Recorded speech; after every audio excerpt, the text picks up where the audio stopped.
Hello po mga kababayan, si Dante Maravillas, Bicolano vlogger, broadcast journalist from Albay. Yung mga pinangalanang bago, mga kababayan, na allegedly sangkot sa flood control scam, tumanggap ng mga milyon-milyong basura. Ang tawag pala ng pera, mga kababayan, sabi doon sa surprise witness ni Marcoleta, basura. Basura na pala yan sa kanila. Yan lang yung surprise witness, mga kababayan, ni Marcoleta, dudable. Ano niya, Mr. Maravillas, na dudable? Makaduda yung mga pinagsasabi, pinabit si Martin. Bakit naman niya, Mr. Maravillas, makaduda? Pagaling sa kampo po ng mga Duterte. Sabi nga dito sa amin, pagkampo ng mga Duterte, ang mga information na nilalabas, talagang dapat mong pagdudahan. Sunado sa kasinungalingan po ang kampo ng mga Duterte. Kaya pag may iniharap sila na mga witnesses, hindi maalis hindi maalis sa ating isipan yung pagduda na baka ang intensyon guluhin ang investigasyon, isama yung mga kalaban nila sa politika.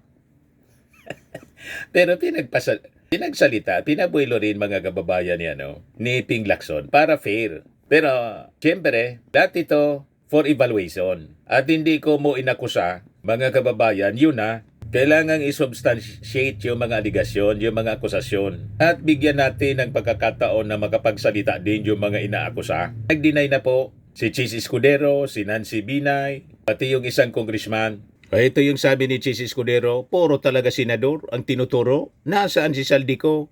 Nauna na po si Saldico.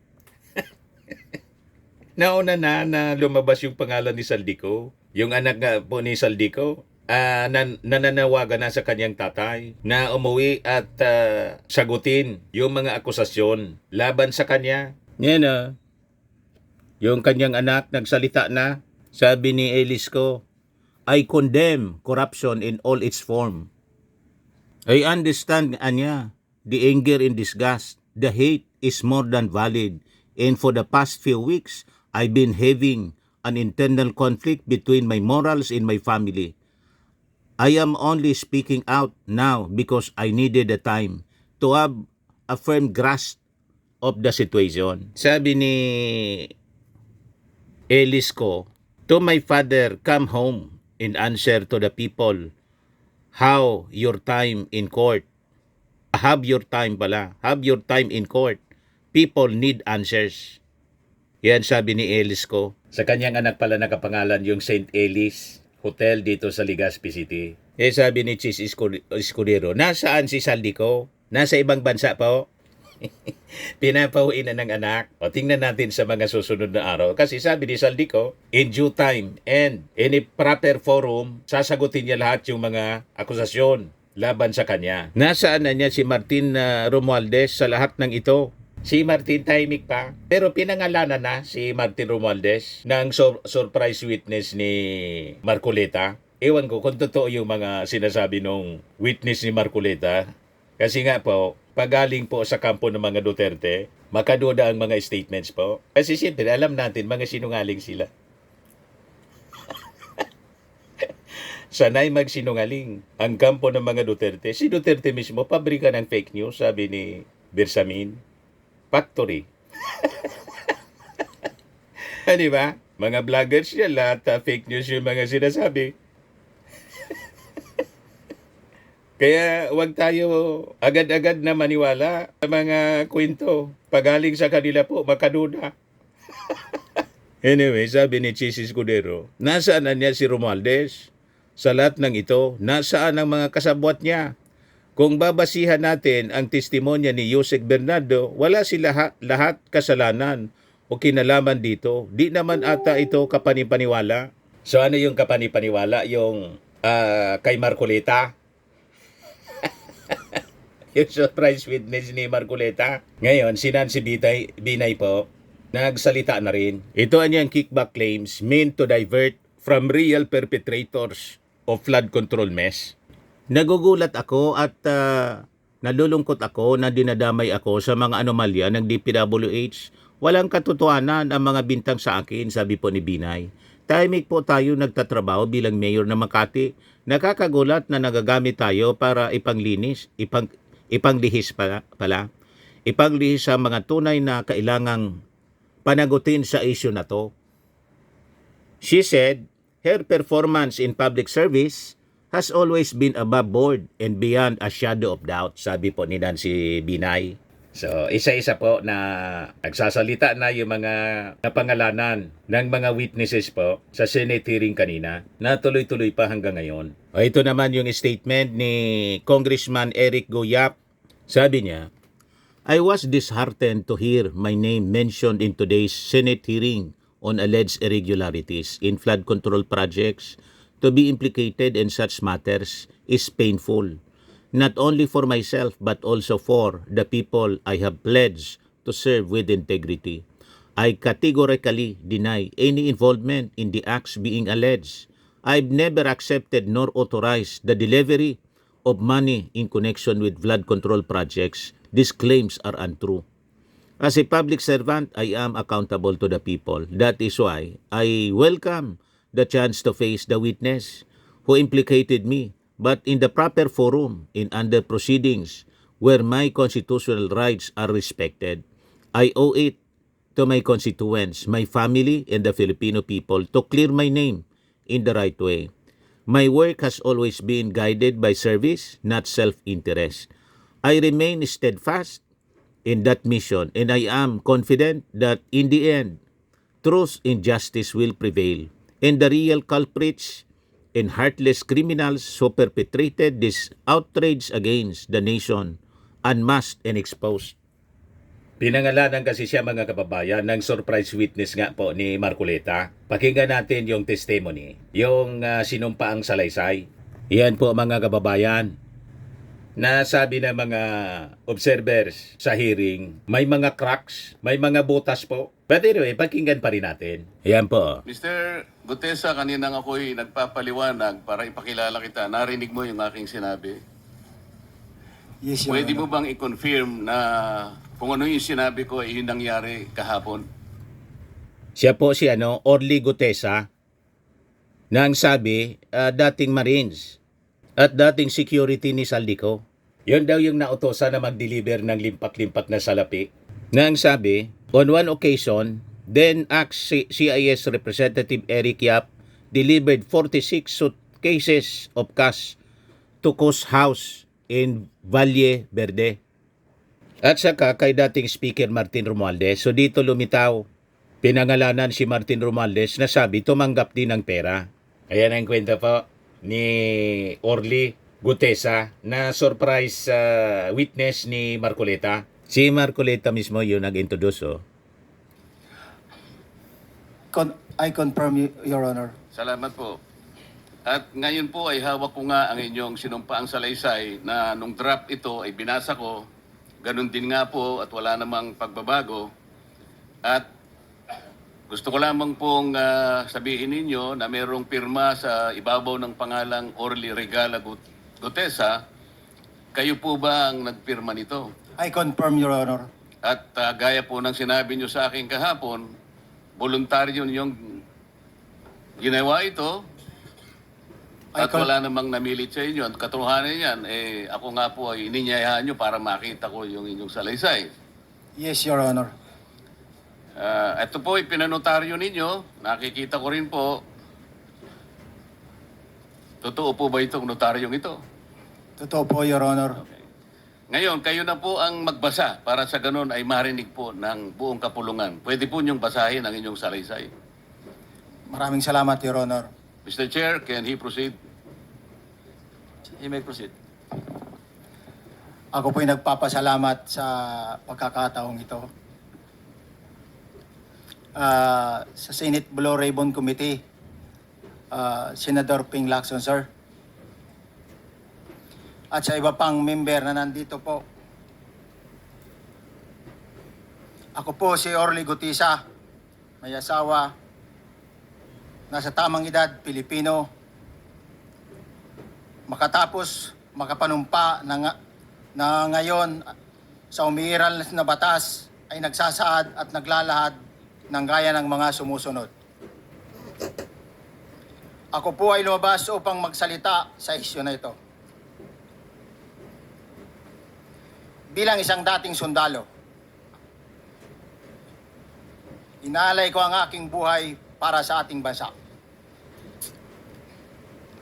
Sa pagkakataong ito, nagdesisyon akong magsalita at maglabas dahil ayokong maging masama ang kinabukasan ng aking mga anak, apo ko sa darating na panahon. Ayoko pong naririnig ko at napapanood ko sa pagdinig ng Blue Ribbon Committee. At ngayon ko po napagdugtong-dugtong yung naging partisipasyon ko po sa anomalya at korupsyon na ginawa at lumalabas sa hearing na ito. Yung palang pera na binubuhat namin at dinideliver mula sa masamang gawain na nagdulot ng baha na ikinamatay ng tao at imbis na gamitin ang pera sa edukasyon, medikal at programa na mapunta lamang pala sa bulsa ng mga politiko. Mabigat po sa akin magsalita dahil may pamilya ako. 4 ang anak ko, nag-aaral pa. May asawa ako at nangangalaga sa aking mga anak at marami akong kasama sa operasyon na may kinalaman sa ibabahagi ko sa inyo. Nagtatrabaho lang po kami ng mga kasama kong sundalo sa Philippine Marines. Huwag sana isipin na aking mga kasama na nagtatraidor ako. Ako sa aming trabaho at pinagsamahan dahil pare-parehas kaming may pamilya at gusto lang naman naming ayusin ang kinabukasan ng bawat isa. Wala akong iniisip na kapahamakan para sa kanila, bagkus ang gusto ko lang maayos ang kinabukasan ng bayan at lahat kami. Noong December 5, 2004, na-hire ako bilang security consultant sa Ako Bicol Party List or AKB kay Congressman Saldico. At nasimula ng duty ko kay Congressman Saldico. Bawat umaga, nagre-report ako sa BGC sa Horizon, sa Bonifacio Global City, kung saan nakatira si Kong Saldico. Tuwing may duty at detailed ako sa basura, it means itong basura, ito yung box ng pera na pinag-uusapan natin sa kasalukuyan. Mr. Gutesa, mag-stick ka lang sa binabasa mo. Huwag ka nang nag-a-adlib. Kung ano yung nandito, basahin mo lang. Yes, Your Honor. Tuwing may duty detail ako sa basura, pumupunta kami sa 28 Ladybug Corner, Dragonfly, Valle Verde 6, Pasig City. Tagabuhat lang ako ng malita ng basura. Ang ibig sabihin ng basura ay malita na may lamang pera. Ang bawat malita ay may lamang humigit kumulang 48 million pesos.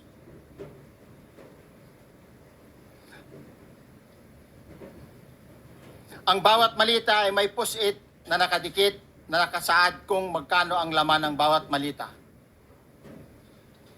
Tuwing may duty detail sa basura, may pumupunta na tao na magdi-deliver ng basura at nire-receive ni John Paul Estrada at Mark Tiksay.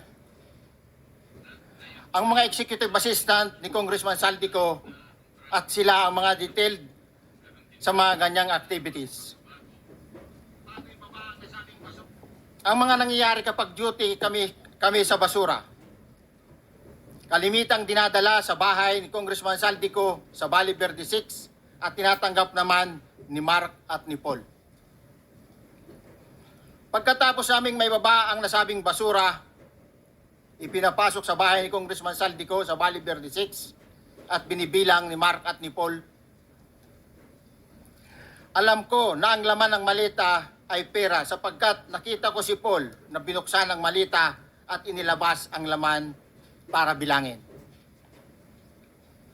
Ang isang ehemplo na nagdala ng pera ay si Congressman Eric Yap ng AXIS Party List. 46 na malita ang dala niya sa bahay ni Congressman Saldico sa Valle Verde 6. Pagkatapos mabilang, isinakay namin sa mga sakyan patungo sa Horizon Residence sa Taguig. At dumiretso kami sa basement upang may baba ang nasabing basura. Bago ibaba ang nasabing basura, ito, Merong napuputol sa binabasa mo eh. Huwag kang magmadali. Huwag kang magmadali. naputol na, Ulitin mo yung paragraph 20. wala na. Halatang ginaguide mga kababayan talaga. Ginaguide lang ni Marcoleta. Balikan mo. Hindi ko makita na putol na siya.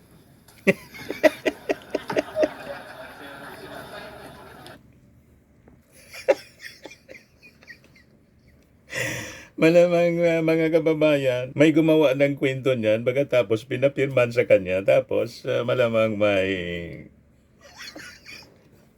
binigyan din ng basura. Napakamot sa ulo. Para hindi credible na witness ito.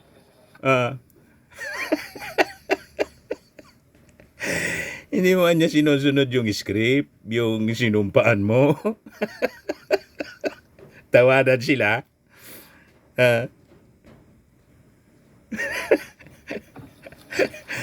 Tuwang-tuwa si Alcantara, mga kababayan.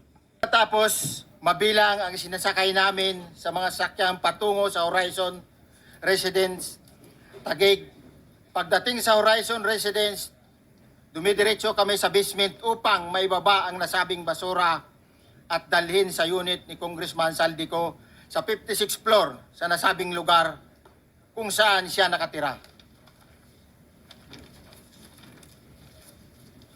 Bago ibaba ang nasabing basura, ito ay bawas na. Halimbawa, nag-akyat kami ng 46 na malita.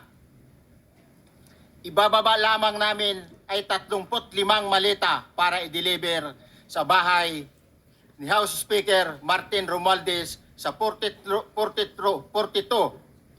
McKinley Street, Taguig. Ang labing isang malita ay naiwan sa taas ng 56th floor sa Horizon Residence.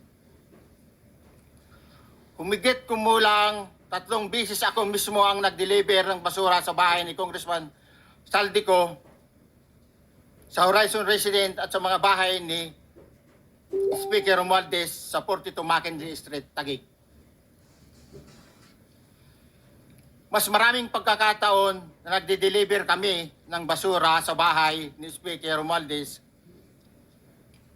at sa bahay ni Congressman Saldico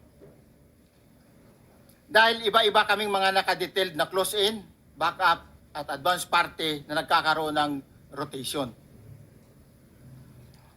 Sa huli, ako po ay nagnanais na mapasailalim sa Witness Protection Program dahil alam ko po nanganganib ang buhay ko at ang aking pamilya sa ginawa kong paglalahad na ito.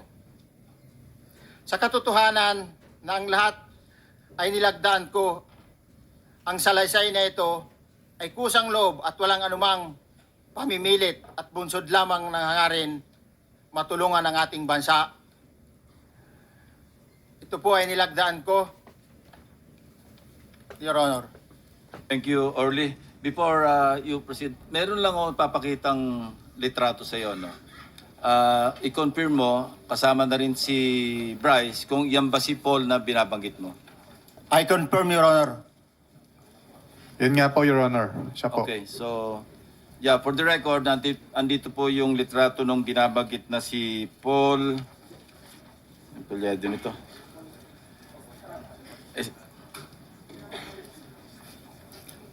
John Paul Estrada, di ba? Yes, Your Honor. Oh, sige. Thank you very much. You may continue, Senator Marcoleta. Thank you, Mr. Chair. Mr. Gutesa, dito sa iyong paglalahad ay gumawa ka ng isang paghalimbawa inihalimbawa mo si Congressman Eric Yap, ngunit isang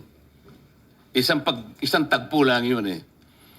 Ikaw ay na-hire ni Representative Saldico, sabi mo rito, ay December 5, 2024 pa. Yes, Your Honor. Sa pagkakaalam mo, mga ilang beses kayong gumagawa ng bagay na ito. Ibig sabihin, yung pagdi-deliver ng pera, sa natatandaan mo, gaano kadalas ang pagdi-deliver? Kasi ang ginawa mo kanina ay isang example lang.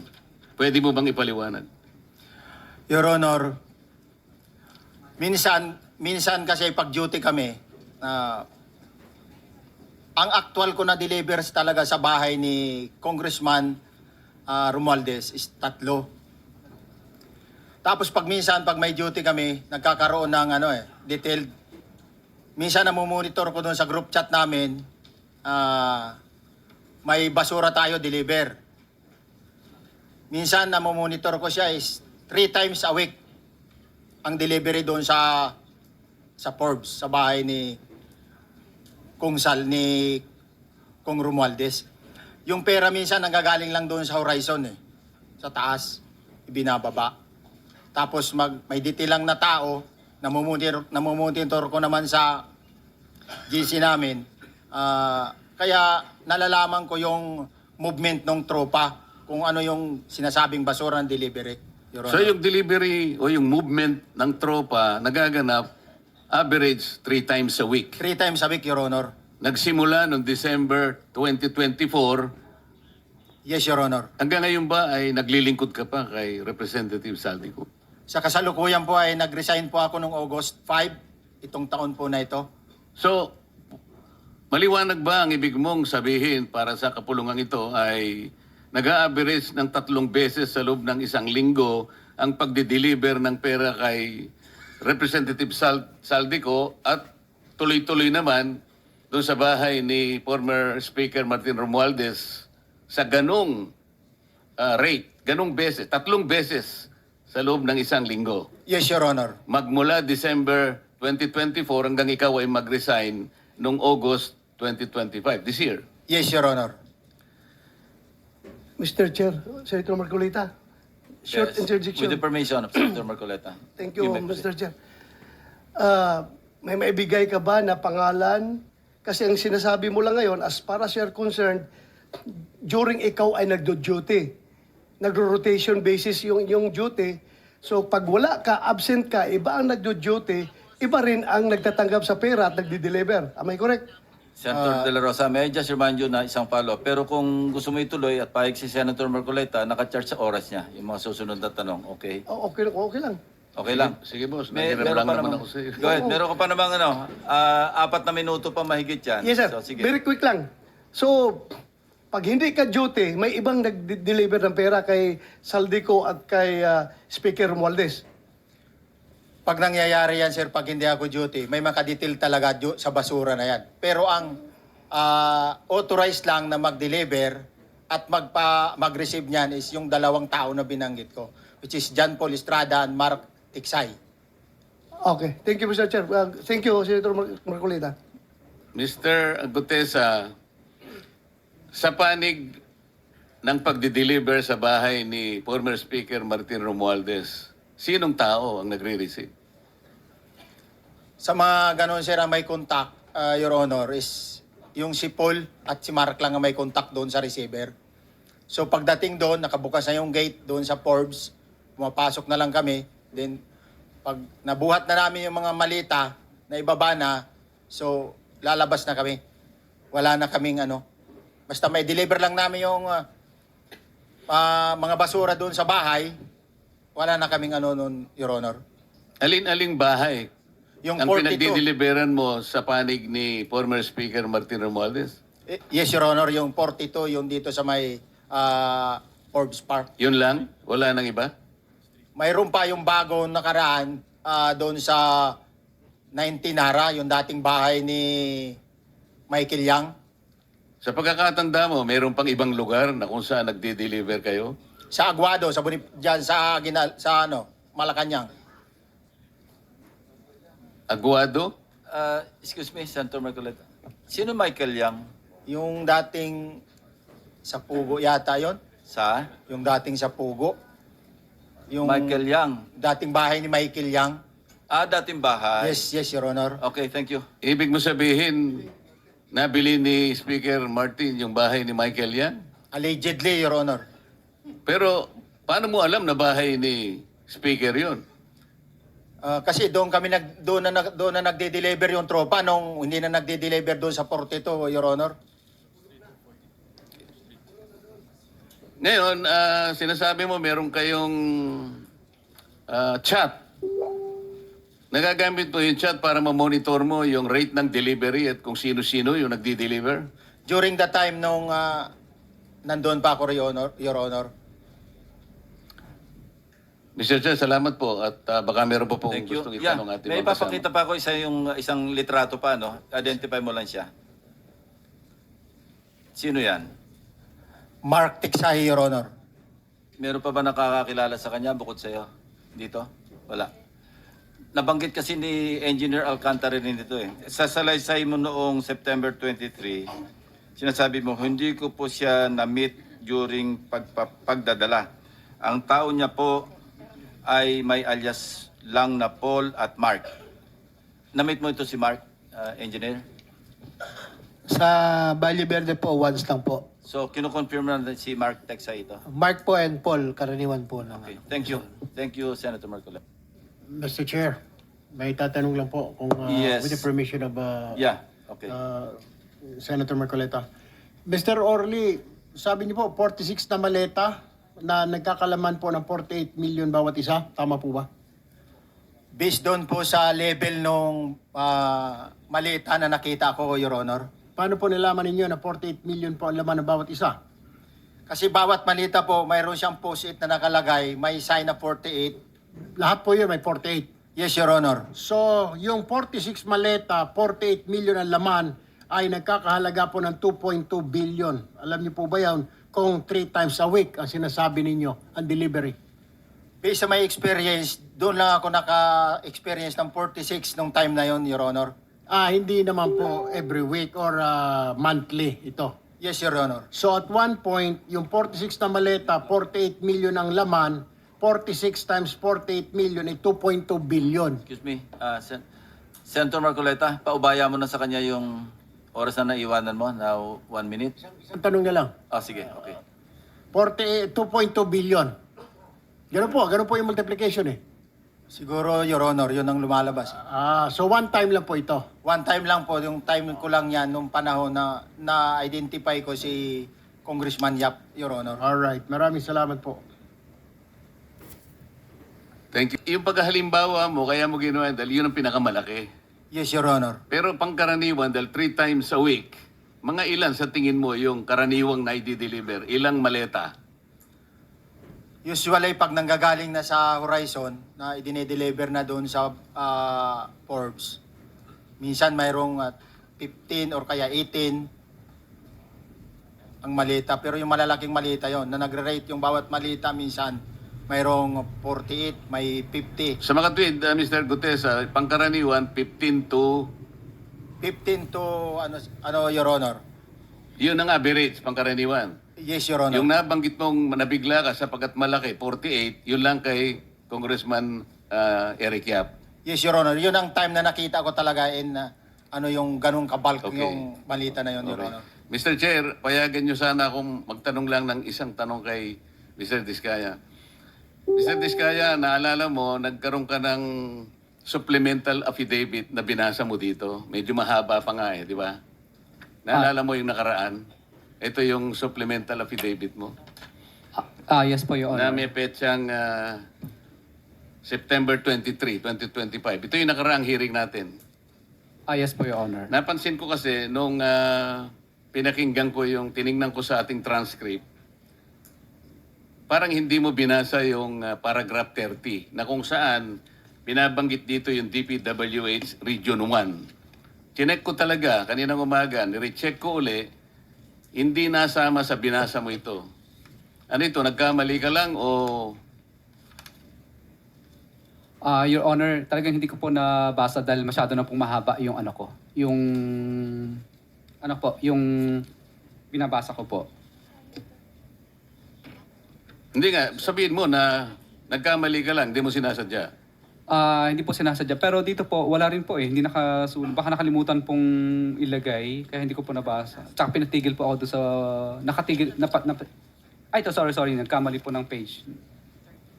Ito po, 30 po sa Region 1. Meron pala.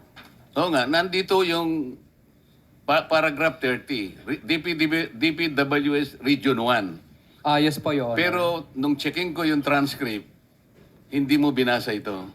Opo, yes po, Your Honor, kasi mahaba na po. Hindi, nabasa mo yung 31 hanggang 37. Eh. Ito nalaktawan mo yung 30. Kaya lang ako nagtataka, kaya tinatanong kita, sinadya mo ba to o nagkamali ka lang? Hindi po, Your Honor, kasi napatigil na po ako noon nung... Hindi sa nga, dulo sagutin po. mo, nagkamali ka lang, Hindi po, Your Honor. Hindi po ako nagkamali. ano nga, sinadya mo? Hindi po, Your Honor. Bali, ano po, alam ko po parang pinatigil na po ako dito dahil masyado na po mahaba yung binabasa ko. Hindi, ganito. Pinatigil ka, nung pagpatuloy mo, nakaligtaan mo yung number 30. Nalaktawan mo siguro. Yes po, Your Honor. Yeah. Para maliwanag lang. Oo, Hindi gusto ko lang sinadyang maliwanagan pinatig- kasi Yeah. nabanggit ko na kanina na naimungkahi ko na sana'y tawagin din si Governor Chavit Singson. Baka ka kung may connecta doon sa ano mo, baka ka kung sinadya mo. Ngayon kung sasabihin mong nagkamali ka lang, tatanggapin ko yon. Your Honor, hindi po ako nagkamali. Naalala po, hindi lang po nabasa. Okay. Salamat, Mr. Chair. Ang susunod po ay si Di ano niya, Mr. Maravillas, ang masasabi mo doon sa surprise witness ni Marcoleta? Kailangan yon thorough cross-examination. Kasi baka, alam na po ninyo, mga previous Senate hearing po, maraming mga testigo po na yung kwentong kutsero man lang po pala, tulad ni Angelo Mawanay. Naalala ninyo si Angelo Mawanay, mga kababayan? I-search na lang ninyo. Kasi makikita ninyo, ginaguide po ni Marcoleta yung witness. Kino-quotes. O di ba pa? Halata. Basahin mo na lang anya. Basahin mo na lang. Pinapirmahan mga kababayan. Sama itong observation ng isang netizen po. May punto ang kanyang mga observations. Sabi niya, on the surface, the affidavit sounds explosive. Maletas worth 48 million each. Delivered under codename Basura. But scratch beneath the surface and cracks quickly appear. For one, Gutesa admits he came forward purely as a volunteer, motivated by personal conviction and a desire to connect Saldico to Romualdez. That in itself is telling. The witness positions himself more as a moral crusader than a direct participant with first-hand evidence. Second, the details are remarkably sparse. The only names he confidently gives are Sardico's executive assistants, a certain Paul and Mark. When pressed even by Marcoleta himself, Gutesa could not specify who actually received the alleged cash in Romualdez's residence. For claims involving billions, Paul and Mark simply don't cut it. Third, the coaching was hard to miss. Observers saw Marcoleta guiding the witness through parts of his own affidavit. Instead of showing strength, it highlighted weakness. So makikita yan mga kababayan, ang katotohanan pag isinailalim na po sa cross-examination talaga, strict court examination. In case somebody would file a case against dito sa mga witnesses na nagsalita po sa Senado. So ito yung mga kaabang-abang. Subaybayan natin ang saga. Ayas? Sa mga naghanap ng malinis and spacious fitness gym, pumunta lang po kayo sa aming Colossal Fitness Gym. We also offer Grab Car Rental with our brand new 2023 model ng Toyota Innova. We also accept booking for those who are planning to travel via PAL, Cebu Pacific, and other airline companies, local and international, and bills payment for Meralco Bills, PLDT, Aleco Bills, etc. Ang Colossal Fitness Gym is located at 3rd floor Security Bank Building, Lanco Business Park, Legazpi City, Albay. For inquiries, look for Chilon Maravillas. Contact number 0966-802-0949. Yan yung aming Innova. Lagi na pong matao sa amin. Pati mga foreigners po, tingnan ninyo. Mga British tourists sila. Ang lalaki ng katawan na, mga kababayan, nag-gym sa amin. Ito naman po, international. Ito mga mga European sila. Ito naman yung bago naming product na binibenta online, iGlow Serum. Whitening po siya galing sa South Korea. Tingnan ninyo yung epekto sa aking anak na architect entrepreneur, Riz Maravillas. For inquiries, look for Riz Maravillas on FB. Ito naman po, Fairmax Firming and Lifting Cream. Pinapahid po sa mga pulses and other affected areas. Mainam po ito sa mga pains at paninigas ng mga kaso-kasuan. Ito po, Automax Radiant Serum. Sa mukha naman yung application. Anti-aging po siya. You will look 10 years younger than your age. Ito naman po yung bagong product naming binibenta online. I am Worldwide Amazing Pure Organic Barley Powdered Drink Mix from Australia. Endorsed by cancer survivor, actress Maritone Fernandez. Yan pa po yung ibang mga celebrity endorsers. For your orders and inquiries and business inquiries, mag-message na lang po kayo sa amin. Sa akin po, sa Facebook account ko, Dante Maravillas, sa Messenger, or sa aking anak, Riz Maravillas po. Sa mga mahilig naman po sa imported bags and wallets, dumiretso na lang kayo sa Eileen Closet. Mag-message kayo kay Ma'am Eileen Rosales. Nakabase siya po sa Amerika.